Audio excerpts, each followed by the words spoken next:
Oh, it's late. So this is the second half of Hockey Day in America tomorrow, and then on Monday they have it again because it's President's Day in the States, and it's Family Day in Canada. So there's hockey all day tomorrow. There's hockey all day Monday. I did my treadmill. I run 4 miles every day on the treadmill. That's the goal. Is 4 miles. Sometimes I hit five. And tonight I did it at around 9 o'clock. Tonight I was planning on doing it early tomorrow morning. I may do it during this game here because there's three hours between this, and then there's a half an hour between the start of this, and an hour between the start of this. Yeah, so Hockey Day in America is apparently tomorrow, but it's Hockey Day in America both days because yeah, and what gets me is Hockey Day in Canada.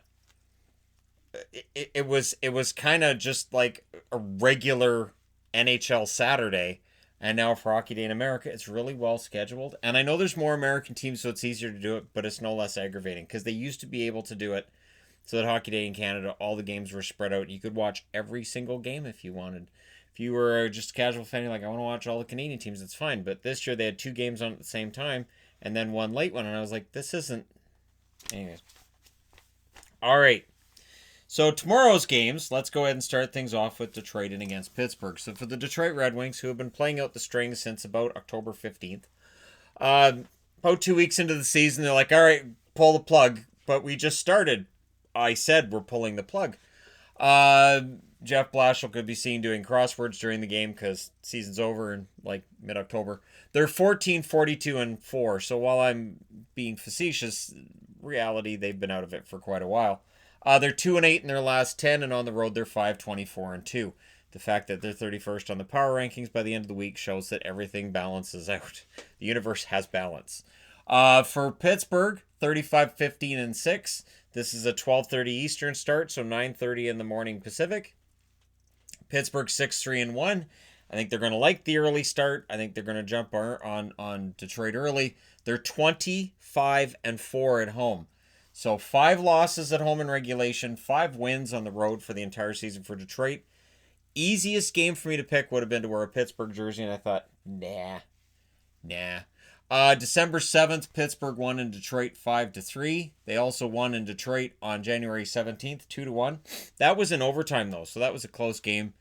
So we'll see how close tomorrow morning's game is, I should say, between Pittsburgh and Detroit. Or if you're in Europe, I guess today's game, because yeah, technically it's after midnight, so it's today's game everywhere. On the Detroit side, Green staying past the deadline? 2 goals and 7 assists for Detroit.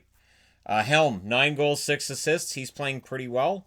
Could be a third line guy. Does he stay past the deadline? Probably. Trevor Daley, 6 assists if he wants to go. If they can find a buyer, I think he goes. Larkin, 15 goals, 25 assists, 40 points. I agree with Jack Edwards, who said today he will be wearing the C as captain of this team soon. They are building it around Larkin. In goal, Bernier played Saturday, 12-17-2 with a .908 save percentage now. Howard likely plays against Pittsburgh. It's even another reason to take Pittsburgh. He's 2-21-2. He hasn't won a game since, let's see, what year is it? So, let's see. They built the pyramids. All right. On the Pittsburgh side, Jack Johnson, 3 goals, 8 assists. I have Johnson on the board because honestly, he's had a good year. And Johnson might be one of the best seasons he's had in a while. And it might be pairings that he's with. It might just be that they found the right spot for him, but I think he's had a pretty good year. Tanev, 11 goals, 13 assists, 24 points. Maybe not worth as much as his contract gave him, but you know what? He's having a pretty good year as well. Rust, his scoring has slowed down a bit as the team's gotten healthier, and that makes sense. 22 goals, 23 assists, 45 points. He's still above a point a game, though, as is Sidney Crosby, who has 10 goals, 24 assists, 34 points. And we'll see if he feeds Zucker some sweet passes tomorrow and get Zucker some more goals.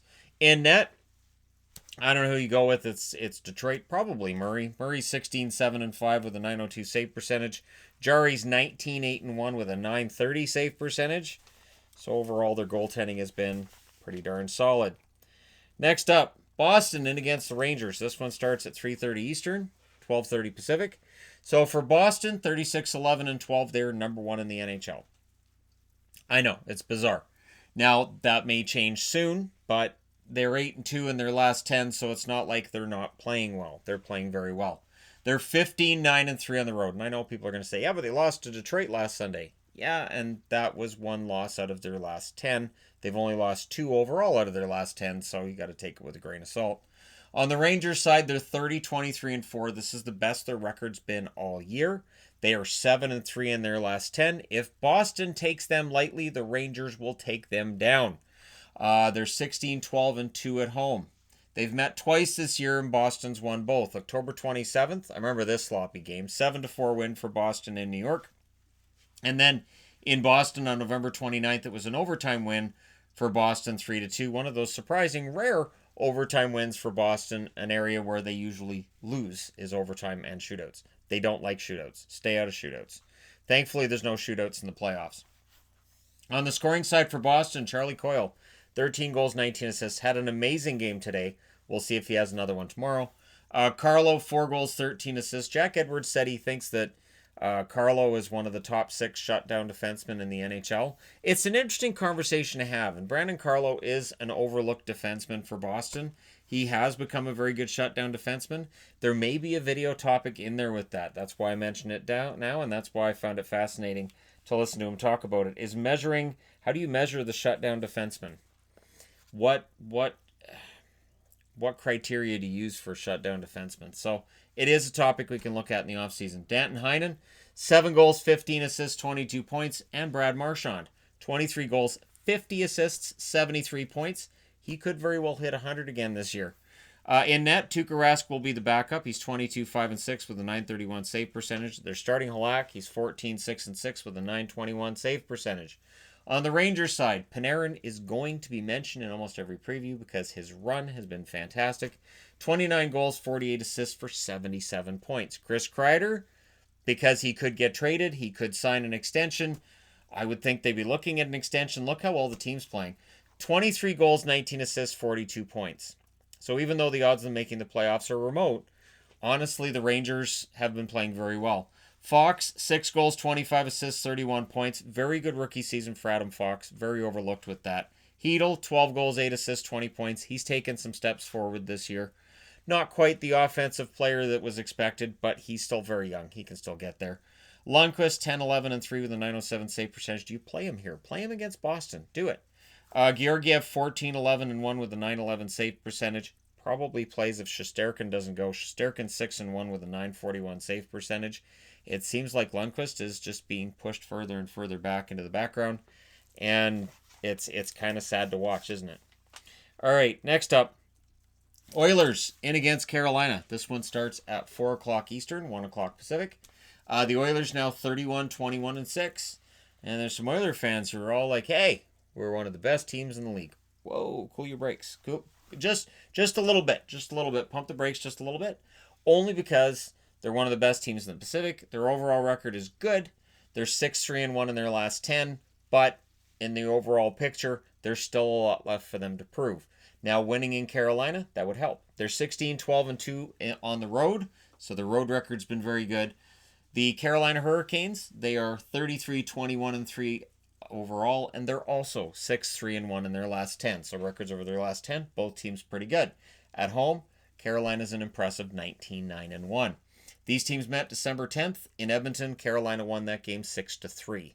So Carolina, I believe that was after the 1-0 shutout loss against Vancouver that was hotly debated, and I think that's why they beat Edmonton the way they did. That was part of it anyways. On the Edmonton side, Larson's got to get on the board because he has a goal now. He has a goal and 4 assists. Adam Larson, finally, not with 0 goals on the season. Draisaitl, 33 goals, 59 assists, 92 points.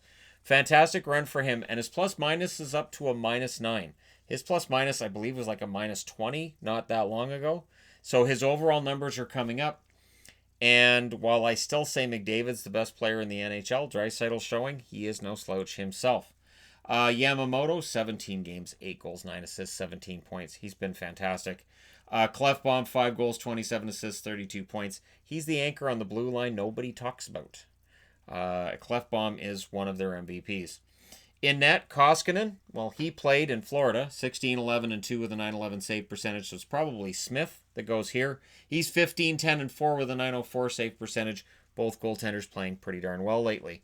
On the Carolina side, Foegele, 11 goals, 25 assists, 36 points. Quietly having a very good season. Could end up around 50 points.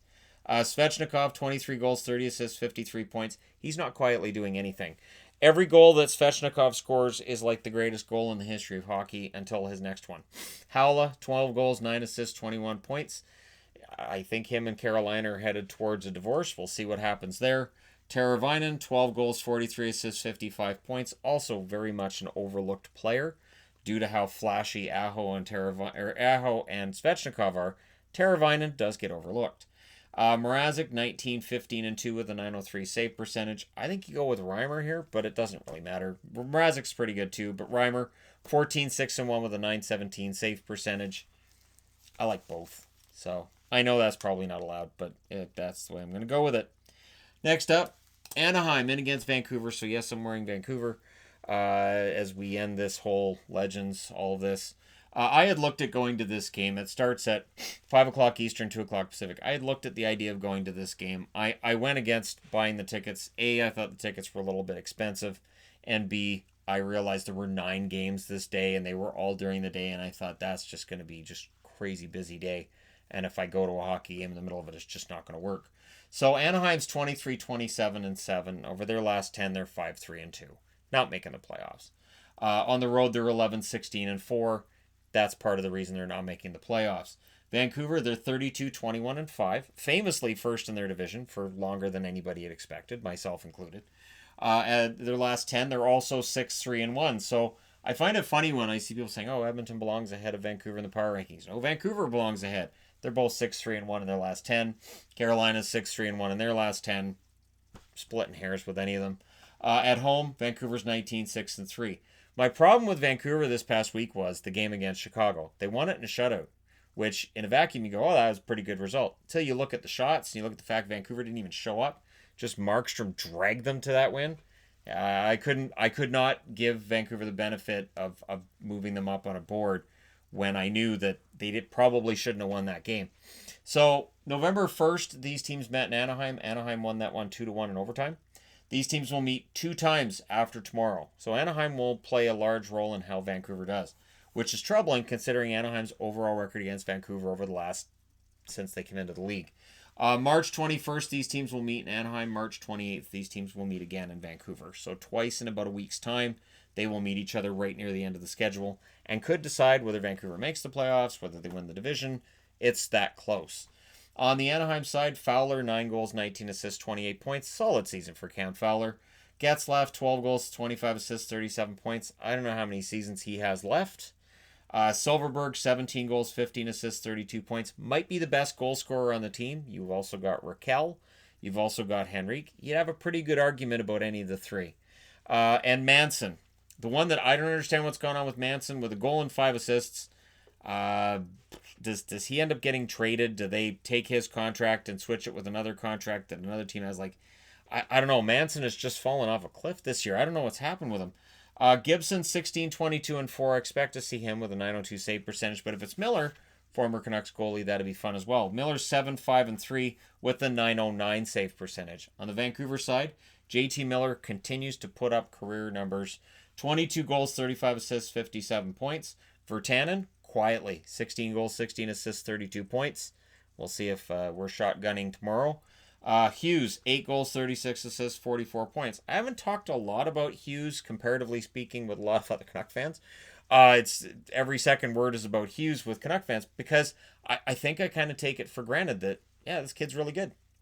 And that's pretty much it. I don't have any complaints about Quinn Hughes.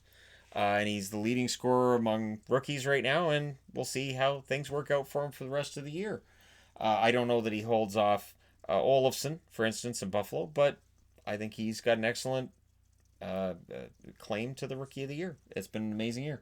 Adam Gaudette, 10 goals, 17 assists. He has quietly put together a very good season and proven himself to be an excellent third-line center for a team that really needed him to become that. He's done it. Markstrom, 22, 16, and 3 with a 918 save percentage. I wouldn't be surprised if Markstrom plays tomorrow because he's been great. But Demko, 10, 5, and 2 with a 909 save percentage. He hasn't been bad either. That being said, I need to change boards. I wasn't lying about games going on all day. So there's three of them starting at 3 o'clock Pacific, 6 o'clock Eastern. So those are all early. And then there's another one an hour later and another one an hour after that. So first up is Dallas in against Ottawa. Dallas, beware. Beware of the dreaded trap.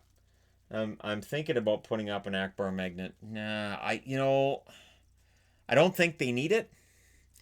I don't think Dallas needs to worry about it. They're 34-19-5 over their last 10. They're 7-2-1. They came back from 3-0 down against Montreal and won that one 4-3. Pretty strong result overall.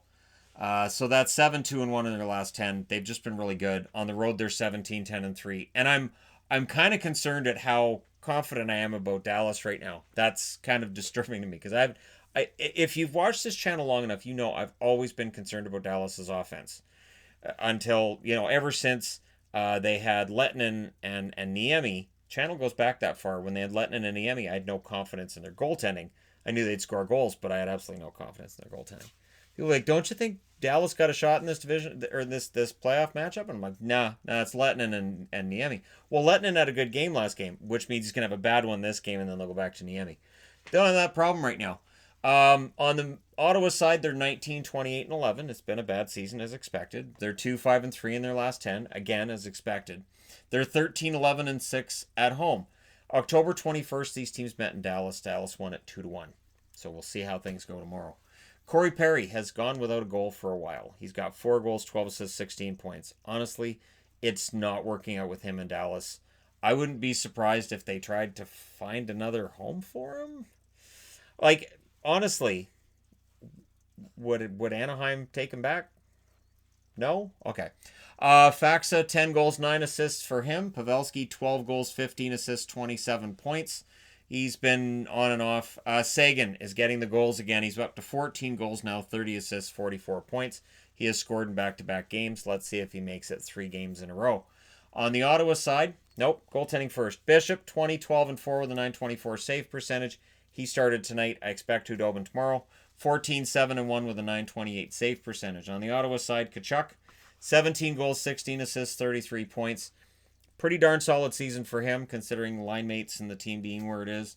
Duclair, 21 goals, 13 assists, 34 points. He did get a point or two tonight, so we'll see whether or not he can get a goal. They want to get him going clearly on the bench after he got that first assist tonight. They were kind of rah, like, hey, you got on the board, let's go. So we'll see if he can get a goal. Connor Brown, 11 goals, 25 assists, 36 points for him. And Shabbat, 5 goals, 27 assists, 32 points. He plays all the minutes. All of them. I think they're lying. I think he plays 60 minutes a game. They just don't want to admit it. Anderson will start, I would think. He's 7-13-2 with a .901 save percentage. Hogberg got replaced tonight. He's 3-6-7 with a .911 save percentage, so I would think you go with Craig Anderson tomorrow. But we'll see. We'll see what they do. It's an unpredictable team. Next up is Columbus in against New Jersey. And Columbus, it's kind of fallen off the rails a bit, hasn't it? They're 30-18-11 now. So while Ottawa's trying to catch that overtime loss record of the Boston Bruins, so is Columbus now. They're 5-2-3 in their last 10. So they've only won 5 out of 10 now. It does feel like things have kind of fallen off for them. They're 12-7-8 in the road. So this game tomorrow night, if they lose in New Jersey, that means on the power rankings board, it's going to be a dive for them. New Jersey's 21-26-10. Over their last 10, they're 4-3-3, so they're doing a decent job playing spoilers. They're 9-10-10 at home, so I'm tempted to, say, let's go New Jersey and go to 10-10-10 at home. Or lose in overtime and go to 9-10-11 at home, which would be a record, I would think. 11 would be amazing, and then, of course, they are trying to catch Boston and that overtime loss record as well. So we'll see. December 21st, Columbus won this matchup 5-1. January 18th, Columbus won this matchup 5-0. So that tells you Columbus is a pretty bad matchup for New Jersey, but both of those matchups were in Columbus. So they meet in New Jersey on Sunday, and then March 23rd, they meet in New Jersey again. So New Jersey will play a role in seeing where Columbus finishes up. Nyquist, 12 goals, 24 assists for the Blue Jackets. Riley Nash, 4 goals, 8 assists, 12 points. I do wonder how long Nash is going to stay in Columbus. I think there's more offense there. He may have to move on in order to find it again. Bjorkstrand, 19 goals, 13 assists, 32 points for him. Looking for 20 goals from him. Jenner up to 10 goals, 10 assists now. Merzlikins, 12, 8, and 5 with a 930 save percentage. Fully expect to see him unless they go with Kivlenix, who's 1-0-1 with a 916 save percentage, unless Korpisalo comes back. Korpisalo's got to be close, right? New Jersey, Andy Green, 2 goals, 9 assists for him. Anderson, since being called up, he's played 6 games. He's got 1 goal, 1 assist. So Joey Anderson, decent enough as a call-up. Simmons, 7 goals, 16 assists, 23 points. It would be very surprising if he's still a member of the New Jersey Devils after the deadline. Palmieri, 21 goals, 18 assists for 39 points for him. He'll stay. He's not going anywhere. Blackwood probably starts tomorrow. He's 18, 12, and 7 with a 912 save percentage. Demang, 3, 7, and 2 with an 878 save percentage. 878. Oof. Surprised they didn't take Hutchinson. Honestly, really surprised. St. Louis in against Nashville. So the Blues, things are getting worse. And the Blues took a nosedive on the power rankings, and people who watch them know that. Hopefully people watched all the way through. So, because I do explain why teams move to where they are, and I do, explain as best I can how teams are, and I try to, that's why the video ends up being 35 minutes, right? Because I try to explain things. And for St. Louis, I don't know. I don't know what happens from here. They're 32, 16, and 10. They're 2, 6, and 2 in their last 10. On the road, they're 14, 10, and 5. And they really have to get it together tomorrow against Nashville. Nashville, on the other hand, 28, 22, and 7. They're well aware. They're not far out of the playoffs. They've got games in hand. This is one of them. And they got to smash it. Last 10 games, they're 6 and 4. And at home, they're 12, 11, and 4. They have to change their fortunes at home. If they can get on their home record and start tacking some wins on there, they'll make the playoffs. November 23rd, Nashville wins in St. Louis, 4-2. November 25th, at home, they won it in a shootout, 3-2. And then February 15th, Saturday, today, for me it's today still, Nashville beat St. Louis in St. Louis 4-3. And now Nashville's at home trying to sweep this season series, get 4 wins against St. Louis. St. Louis needs some kind of result tomorrow, because they don't have any distance between themselves and Columbus and Dallas. And I remember when they had a 9 or 10 point cushion, and it's gone. It is just gone. Over their last 10, Dallas has 15 points, and St. Louis has 6. So that will destroy a lead pretty darn quick. Sanford, 13 goals and 13 assists. He has to be excited to have 5 goals in his last 2 games. Probably less excited that they've lost both games. Thomas, 9 goals, 25 assists, 34 points. He's had a pretty good breakout season so far. Dunn, 7 goals, 11 assists, 18 points. Underrated defenseman. And Perron, 23 goals, 33 assists, 56 points. He's played very well. Binnington will go tomorrow because Allen went today. Binnington's 24, 10, and 7 with a 909 save percentage. Allen's 8, 6, and 3 with a 922 save percentage. On the Nashville side, Turris, who got off the schneid with a goal. We'll see if he gets another one tomorrow. He's 8 goals. He has 8 goals and 19 assists, 27 points. Low compared to his career average. But you know what? He's a good player. Bonino, 17 goals, 16 assists, 33 points. Arvidsson, he got off the schneid as well. 13 goals, 10 assists, 23 points. And Duchesne, who also got a goal in today's win over St. Louis. 12 goals, 25 assists, 37 points. He needed that. In net, I expect Rinne. And I'm not saying for sure because, A, they haven't confirmed anything yet. And B, maybe they go with Saros in back-to-back games. Rinne's 17, 13, and 3 with an 895 save percentage. Saros, 11, 9, and 4 with a 904 save percentage. So the overall numbers would tell you Saros has been the better goaltender. And they certainly seem to be playing him a ton lately. So maybe go with Saros again. But next up is Toronto in against Buffalo. I thought about wearing Toronto. I thought, coming off of that win against Ottawa and realizing that they've got Florida in the rearview mirror now, and if they get on a bit of a streak here, they can really solidify that spot in third. And maybe they can play Boston again in the playoffs. I really don't want to see it. And I'm being honest. I don't want to see Toronto and Boston again in the first round. I just don't. And yet I'm old enough to remember when Montreal and Boston played each other in the playoffs every single year. I don't remember being tired of it then either. But this one it gets exhausting.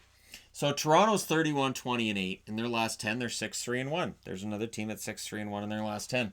They're 16-12-1 on the road. This is why when I do power rankings, it's always tricky because there's so many teams that have 6 or 7 wins in their last 10, or some that have 5 in their last 10, but they're not losing in regulation. So again, right? So Buffalo, they're 26-24-8 overall. They're 4-5-1 in their last 10. They're 17-10-4 at home. Their home record is good. If Toronto doesn't take them seriously, Toronto will lose. Buffalo beat them November 29th, 6-4 in Buffalo.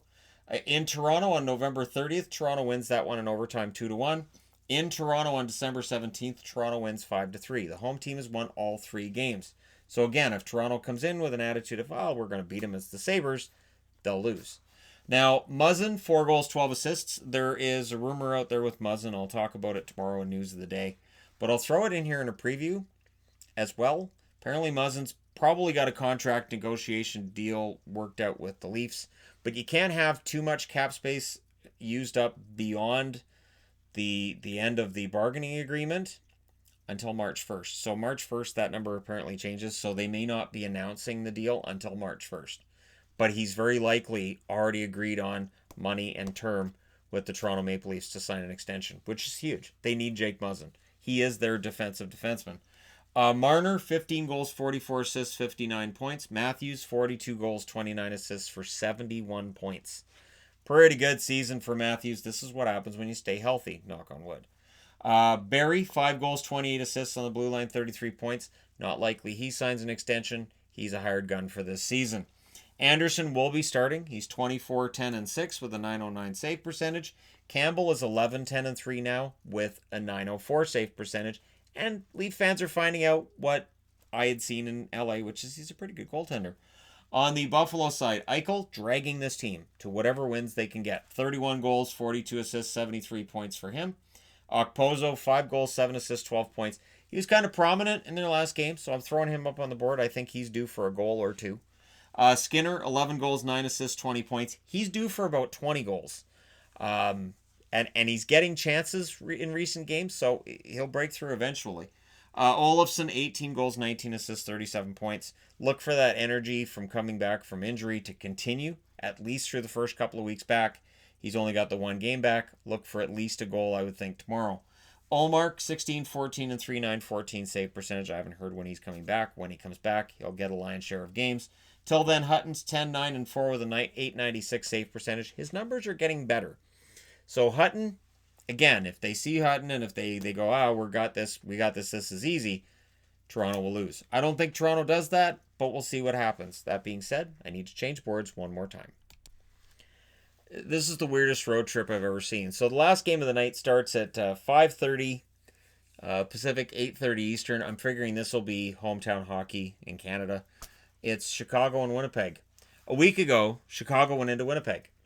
Then they went out west and they played Edmonton and Vancouver and Calgary. And now they're playing Winnipeg again. This is the weird... it's very unusual that you see a team go out on the road for a long road trip and they play in the same city twice. So it's bizarre. The Chicago Blackhawks, their record is 26-24-8. And they're going to be looking for a better result than they got in Winnipeg last time around. They're 4-4-2 in their last 10. Odds of them making the playoffs are still slim, but they're there. Road record is 14-12-4. So it's taken a bit of a beating this week, but the win against Calgary means they haven't given up. The Winnipeg Jets, they're 29-25-5, and they've got to get it together. They're 4-5-1 in their last 10. At home, they're 14-14-3. Again, much like Nashville, a bad home record can put you out of the playoffs. And that definitely is the problem with Winnipeg. They don't win enough at home. This homestand was really kind of make or break, and right now it looks more like break. October 12th, Winnipeg won in Chicago 3-2 in overtime. December 19th, Chicago returned the favor, coming to Winnipeg and winning 4-1. January 19th, Chicago won at home against Winnipeg 5-2, and then February 9th, a week ago from Sunday, Winnipeg wins 5-2 against Chicago. So Winnipeg's going to try to do it again. Murphy on the Chicago side, 4 goals, 13 assists, 17 points.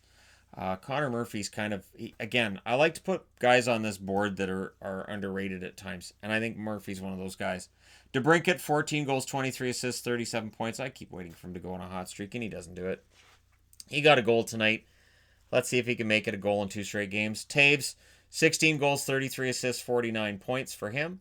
Saad, 18 goals, 10 assists, 28 points for him. He does look like he's on pace for about 25 goals, about where he belongs.